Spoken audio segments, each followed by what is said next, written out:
पिता और पुत्र और पवित्र आत्मा के नाम पर आमीन। सबों को जय यीशु। प्रभु यीशु ख्रिस्त में प्यारे भाइयों और बहनों, आज से चालीसा काल का आरंभ हो चुका है और चालीसा काल का पहला दिन ऐश वेडनेसडे यानी राख बुधवार कहलाता है। इस राख बुधवार के दिन क्या होता है?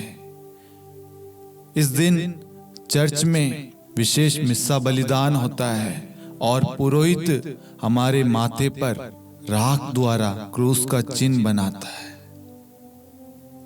यह क्रूस का चिन्ह क्यों बनाया जाता है? यह राख क्यों लगाया जाता है?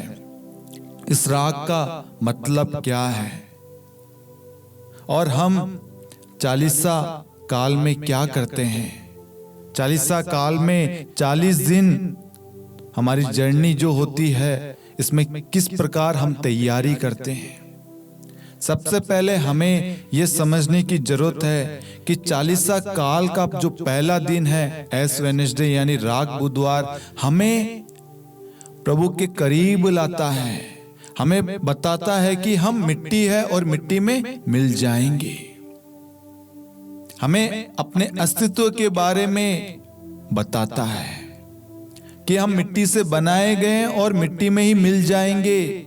और चालीसा काल एक सुंदर अवसर है हमारे लिए, जहां पर हम आत्मिक रूप से प्रभु के करीब आते हैं। हम अपने पापों का प्रायश्चित करके, अपना हृदय परिवर्तित करके प्रभु के और निकट आते हैं।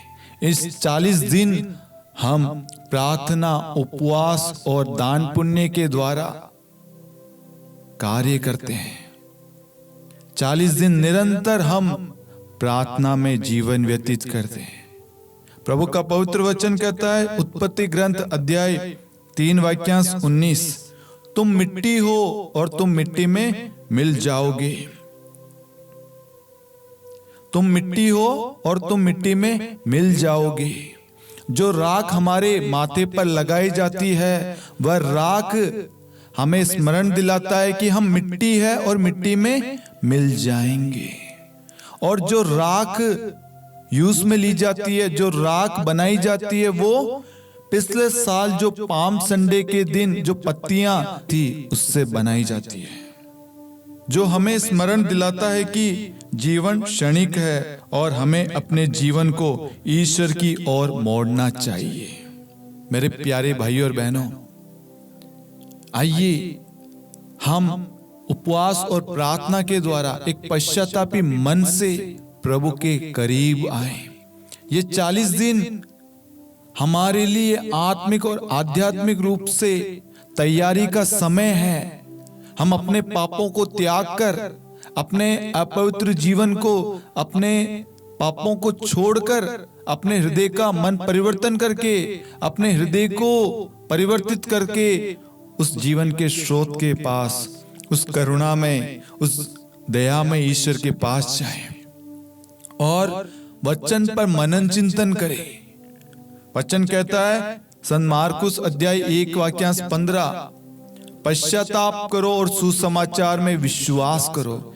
इस 40 दिन हम वचन पर मनन चिंतन करते हैं और बहुत सारे कार्य करते हैं, दान पुण्य का, लोगों की मदद करते हैं, उपवास रखते हैं और हम शराब से, नॉनवेज से दूर रहते हैं।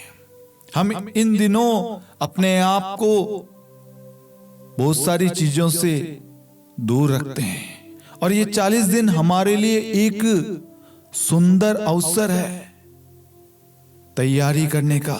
इस तैयारी के द्वारा हम प्रभु के करीब आते हैं, प्रभु के पास आते हैं। आइए हम सब आत्मिक रूप से प्रभु के पास आए और कोशिश करना कि हर एक व्यक्ति इस 40 दिन हर समय प्रार्थना करे, उपवास करे, जैसा आपसे बल पड़े। लेकिन कोशिश करना आपका जब चर्च लगे, चर्च में प्रार्थनाएं हो और आप जाएं और राख बुधवार का दिन है आज, तो हम सबका कर्तव्य, चाहे सारे काम आप छूट जाए, आपके कोई बात नहीं, हाफ डे लग जाए, लेकिन आप मिस्सा बलिदान में भाग ले। पहले दिन से हम शुरुआत करेंगे तो हम प्रभु के करीब आएंगे। ये 40 दिन जो है वो हमें प्रार्थना और उपवास के द्वारा मजबूत करता है, एक पवित्र जीवन जीने में सहायता प्रदान करता है, क्योंकि प्रभु यीशु ने 40 दिन और रात उपवास और प्रार्थना किया। प्रभु ने शैतान का सामना प्रार्थना और उपवास के द्वारा किया। हम भी प्रभु के करीब आने के लिए प्रार्थना और उपवास करते हैं।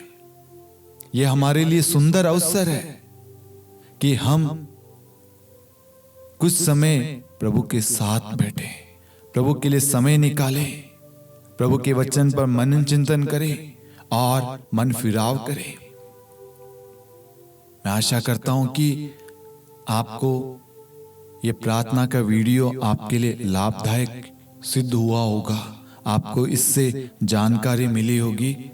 आप इस वीडियो के लिंक को अन्य लोगों को भी शेयर करना, ताकि हम 40 काल में प्रार्थना करें और प्रार्थना के द्वारा हम प्रभु से संबंध जोड़े, रिश्ता जोड़े जो टूट गया था। उपवास करें ताकि हम आत्मिक रूप से मजबूत हो, दान पुण्य जरूरतमंदों की मदद करें ताकि प्रभु हमें भी दे, क्योंकि वचन कहता है दौड़ तुम्हें दिया जाएगा, जो देता है उसे प्रभु देता है। इसलिए हम अपना हृदय खोले, अपने हाथ को बढ़ाएं दूसरों की सहायता के लिए, दूसरों की मदद के लिए, एक दूसरे के लिए प्रार्थना करने के लिए। सबों को जय यीशु। पिता और पुत्र और पवित्र आत्मा के नाम पर आमीन। सबों को जय यीशु।